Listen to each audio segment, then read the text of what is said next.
ఈ యొక్క వీడియోలో వారణాసికి సంబంధించి ఆల్రెడీ నేను తీసుకున్న కొన్ని ఎలిమెంట్స్ అనేటివి చెప్పడం అనేది జరుగుతుందన్నమాట. అది కాకుండా రాజమౌళి గారు కొన్ని విషయాలు అంటే ఆసక్తికరమైన విషయాలు చెప్పాడు. అది సోషల్ మీడియాలో వైరల్ అవుతుంది. అది ఒక హాలీవుడ్ రిపోర్టర్ ముందు చెప్పడం అనేది జరిగిందనమాట. వీళ్ళేమో ఎక్కడెక్కడో దాటేస్తున్నారు, ఎక్కడికెక్కడికో వెళ్ళిపోతున్నారు గ్లోబల్ పరంగా. మన తెలుగు ఇండస్ట్రీ, మన తెలుగు వాళ్ళేమో ఎక్కడెక్కడే తిరుగుతున్నారు. నాకైతే అర్థమే కావట్లేదు అనమాట. ఇప్పుడు ప్రస్తుతానికి రాజమౌళి గారు, రాజమౌళి కుటుంబం, మళ్ళీ వచ్చి ఎస్ఎస్ కార్తికేయ, వీళ్ళు తెలియని వాళ్ళు ఎవరూ లేరు. మళ్ళీ వచ్చి ఎంఎం కీరవాణి. భూమి మీద తెలియని వాళ్ళు ఎవరూ లేరు. పలానా సినిమాలు ఎవరు తీశారా అంటే రాజమౌళి. ఎక్కడ హీరో? ఆంధ్రప్రదేశ్, ఇండియాకి సంబంధించిన ఆంధ్రప్రదేశ్ మన సూపర్ స్టార్ మహేష్ బాబు, ప్రభాస్ గారు, ఎన్టీఆర్ గారు, రామ్ చరణ్ గారు. సో ఎక్కడికెక్కడికో తీసుకొని వెళ్ళిపోయాయన్నమాట ఈ యొక్క రాజమౌళి గారి సినిమాలు. అవి అసలు మాటలు రావట్లేదు. ఆ విధంగా ప్రమోషన్స్ అనేటివి చేసుకుంటున్నారు. ఒక డాక్యుమెంటరీ రూపంలో స్పెషల్ క్లాసెస్ తీసుకొని వాటి గురించి ఎక్స్ప్లెయిన్ చేస్తున్నారు. అది పనిగా వాళ్ళు ఏంటంటే వింటున్నారు అనమాట. ఏంటి అసలు నాకు అంత ఇది అసలు ఆ స్టోరీలు అంటే అంత ఇష్టం ఏంటి అని చెప్పి నాకు అప్పుడు అర్థం కాలేదన్నమాట. సో అది నెక్స్ట్ దాని గురించి వదిలేసింది. సో అప్డేట్ ఏంటంటే బాగా వినండి, ఎవరు మిస్ చేయొద్దండి.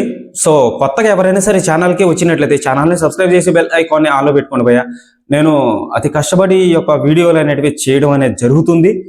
సో మీరు ఒకసారి గుర్తించాలి. ఓకే, సో చూసుకున్నట్లయితే రాజమౌళి గారు మనల్ని ఏమన్నా ఏమారుస్తున్నాడేమో అని చెప్పి క్లారిటీగా తెలుస్తుంది భయ్యా. ఇక్కడ నువ్వు ఎలా చెప్తావరా, నువ్వు ఎలా డిసైడ్ చేస్తావరా అని అంటే మీరు లాస్ట్ వరకు చూడాలి, మీకు అర్థమవుతుంది.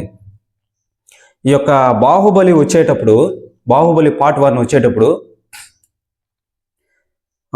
సెకండ్ పార్ట్ లేదని చెప్పారనమాట. సో బాహుబలి ఒక 10 రోజుల ముందు రిలీజ్ అవుతుందనగా సెకండ్ పార్ట్ ఉందని చెప్పి తెలిసిందనమాట.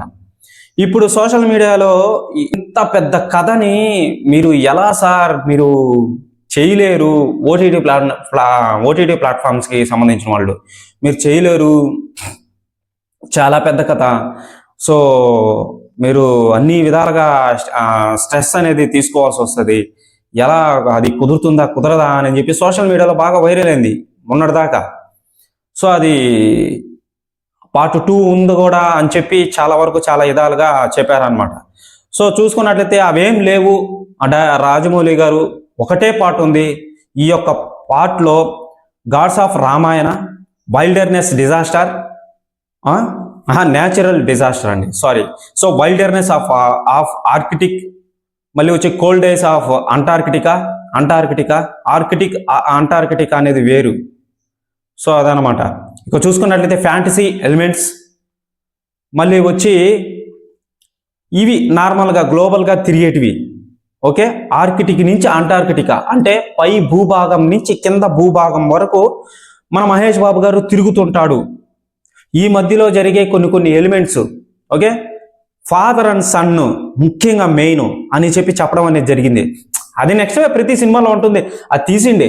ఇప్పుడు రాజమౌళి గారు ఏదో చెప్పాడు అని చెప్పి మీరు దాన్నే పట్టుకోవాల్సినంత రూల్ ఏం లేదు. కానీ ఇక్కడ మెయిన్ లాజిక్లు అనేటివి ఉన్నాయన్నమాట. మెయిన్ లాజిక్లు మనోడిని గ్లోబ్ ట్రోటర్గా చూపించాలి. గ్లోబల్గా తిరుగుతూ ఉన్నాడు, ఇది నిదర్శనం. సో గ్లోబల్గా తిరుగుతున్న సమయంలో ఒక టైం ట్రోటర్గా చూపించాలన్నమాట. అదేలా, అది మీకు నేను క్లారిటీగా చెప్తా. ఇప్పుడు గ్లోబ్ ట్రోటర్గా తిరగాలంటే ఈ ఆర్కిటిక్ నుంచి అంటార్కిటికా, మళ్ళీ వచ్చి ఆఫ్రికా నుంచి వైల్డర్నెస్ దాకా వెళ్ళాలన్నమాట నార్మల్గా. సో ఈ తిరిగే మధ్యలో ఫాదర్ అండ్ సన్ ఎమోషన్స్ అనేటివి, కుంభాకి మహేష్ బాబు గారికి పడనటువంటి సీన్స్ అనేటివి, మధ్యలో జరిగే ఎలివేషన్స్, సింహాలతో ఫైటింగు, మళ్ళీ వచ్చి గుర్రాలతో రన్నింగు, ఆ యొక్క నందితో ఉన్న సీన్స్ చాలా ఉన్నాయన్నమాట. ఇవన్నీ పెట్టాలి.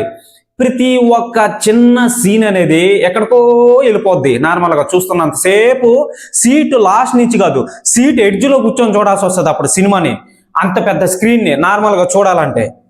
అప్పుడు జరుగుతున్న ఎలివేషన్స్ ఎలా ఉంటాయంటే ఫ్యాన్స్కి కానీ అదర్ ఫ్యాన్స్కి కానీ చూస్తున్నంతసేపు వావ్ ఏమన్నా తీసాడా అసలు, ఏంటి అసలు ఇది, ఇటువంటి సినిమాను నా జీవితంలో చూడలేదని చెప్పి పృథ్వీరాజ్ సుకుమారన్ గారే చెప్పారు. అతను డైరెక్టరు, ప్రొడ్యూసరు, డిస్ట్రిబ్యూటరు,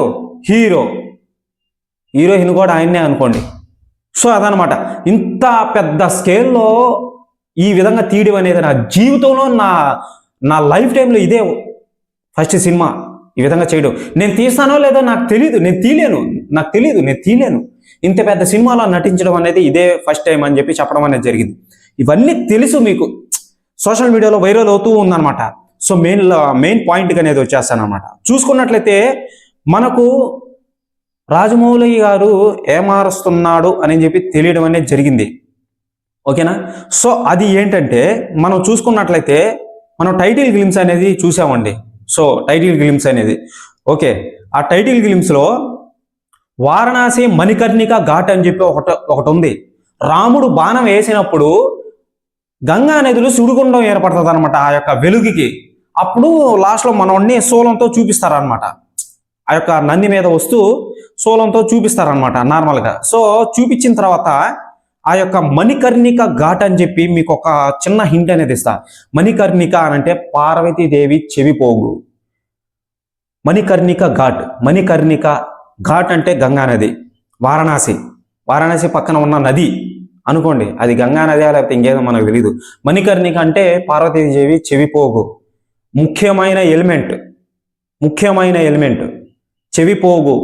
ఆ మూవీలో కాదు, ఇప్పుడు నార్మల్ ప్రతి ఒక్క సినిమాలో, ఫ్యాంటసీ సినిమాలో ఒక చిన్న వస్తువుని రకరకాలుగా చూపిస్తారనమాట, మెయిన్ పార్ట్ని. సో అదే అదే నాకు తెలిసి అదే అనుకుంటున్నా నేను.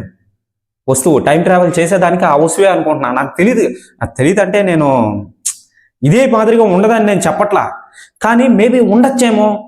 ఇప్పుడు నేను చెప్పిన మాటలన్నీ రాజమౌళి గారు చెప్పిన మాటలేనండి. నేనేం ప్రత్యేకంగా అయితే ఏం చెప్పట్లేదు అనమాట. వారణాసి మణికర్ణిక ఘాట్ అంటే పార్వతీదేవి చెవిపోగు ఆ గంగా నదిలో పడిపోయిందనమాట. అది మామూలుగా పురాణంలో ఉంది. మేబీ అయ్యుండొచ్చేమో. ఇప్పుడు వారణాసి మణికర్ణిక ఘాట్ అని చెప్పి ఎందుకు మెన్షన్ చేయాలి? సో అదనమాట, అదొకటి ఉంది. ఇక చూసుకున్నట్లయితే త్రేతాయుగ లంకా నగరం 7,200 BCE అంతేలేండి. సో త్రేతాయుగ లంకా నగరం 7,200 BCE అని అంటే క్రీస్తు పుట్టక ముందు జరిగే పనులన్నిటినీ 7,200 BCE అని చెప్పి తీసుకుంటారనమాట. BCE అంటే పూర్వకాలంలో, CE అంటే జరుగుతున్న సమయంలో, జరగబోయే సమయంలో అనుకుంటాను, అది తెలిసి అదేలే. సో లంకా నగరం త్రేతాయుగం మెయిన్ పాయింట్ మీరు వినాల్సింది ఇక్కడే. త్రేతాయుగం అని అంటే, త్రేతాయుగం అంటే ఏంటండి చెప్పండి, కామెంట్ సెక్షన్లో కామెంట్ చేయండి తెలిసిన వాళ్ళకి. నేను చెప్తా, మీకు తెలియకపోతే. రాజమౌళి గారు ఏమారుస్తున్నాడని చెప్పి ఇక్కడే తెలుస్తుంది. ఎందుకంటే ఆయనే మెన్షన్ చేశాడు, ఇవన్నీ ఆయనే మెన్షన్ చేశాడు. ఇప్పుడు ఆయన చెప్పింది షార్ట్ కట్లో చెప్పేశాడు అనమాట. ఈ విధంగా అన్నిట్లలో వస్తుంది, father and son main part అనేది ఉంటుందని చెప్పి క్లారిటీగా తెలుస్తుందని చెప్పి ఆయనే చెప్పేశాడు. కానీ ఇక్కడ త్రేతాయుగం అంటే ఫస్ట్ తీసుకున్నది ద్వాపర యుగంలో మనుషులు, దేవతలు, వీళ్ళు దేవుళ్ళు కలిసిమెలిసి జీవించేవాళ్ళు. ఓకేనా?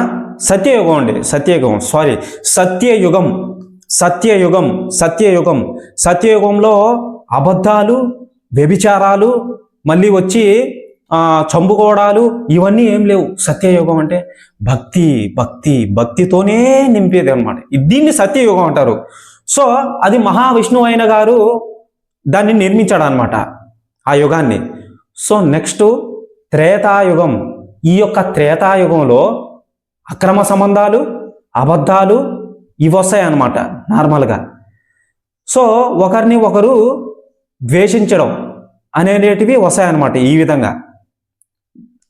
దానికి నిదర్శనం ఈ యొక్క రామాయణమే. ఈ యొక్క త్రేతాయుగంలో ఈ యొక్క రామాయణ యుద్ధం జరిగింది. సో ఆ యుద్ధాన్ని మన మహేష్ బాబు గారు టైం ట్రావెల్ చేస్తూ ఆ యుద్ధంలోకి వెళ్ళిపోతాడు అనమాట. సో మన రాముడిగా మహేష్ బాబు గారు కనిపిస్తారు.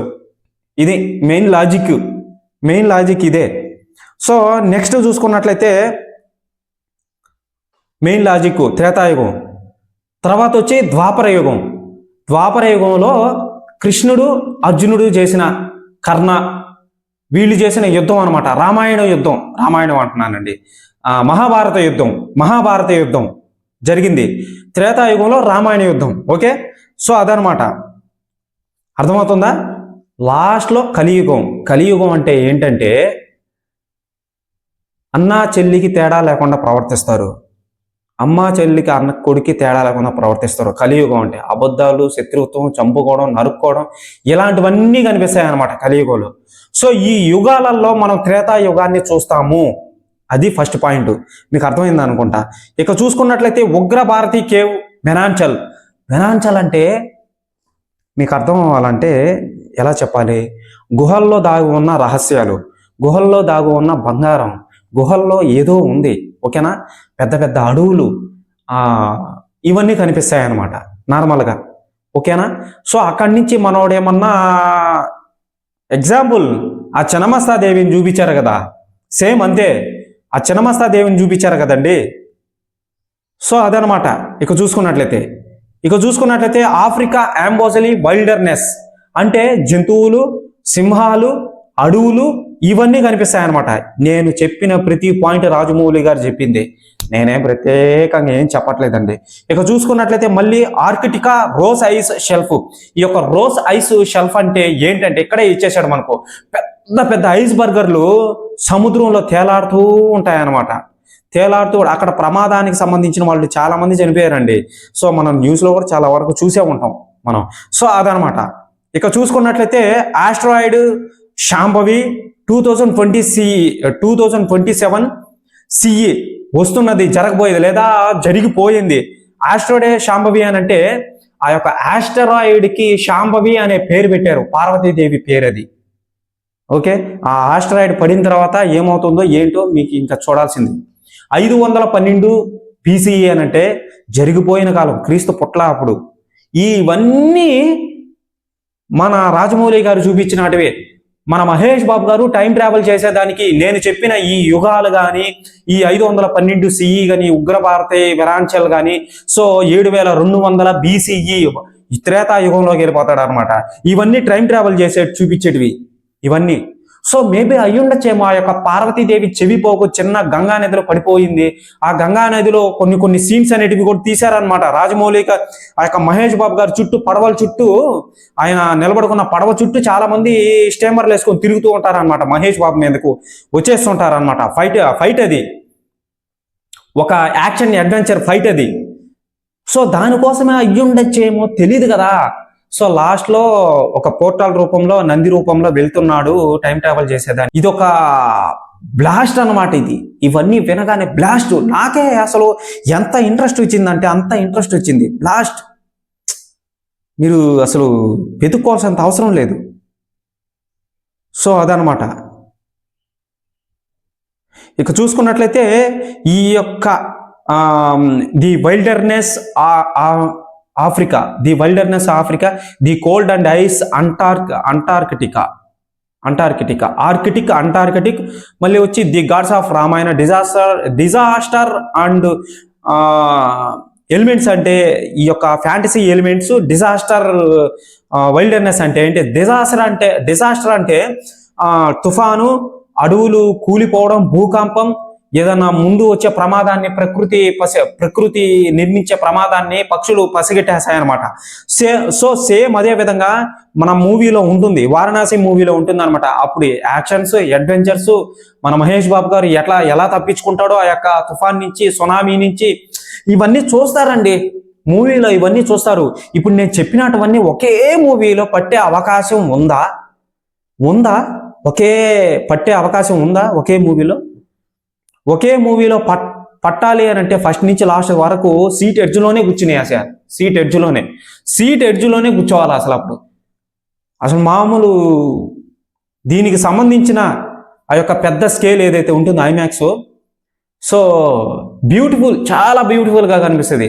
హైదరాబాద్లో ఆల్రెడీ నిర్మిస్తున్నారని చెప్పి క్లారిటీగా తెలిసిపోతుంది. ఇక చూసుకున్నట్లయితే ఇది ఏదైతే ఉందో, ఈ యొక్క యానిమేటిక్ మోషన్ క్యాప్చర్ హాలీవుడ్ వాళ్ళు కొలాబరేషన్ అయ్యారు. ఎడిటింగ్ CGI, VFX, మళ్ళీ వచ్చి ఎడిటింగ్, CGI, యానిమేటిక్ మోషన్ క్యాప్చర్ మొత్తం గ్రాఫిక్ పరంగా హాలీవుడ్ వాళ్ళే తీసుకున్నారనమాట ప్రస్తుతానికి. సో ఇదనమాట. మీకు బాగా అర్థమైంది అనుకుంటా.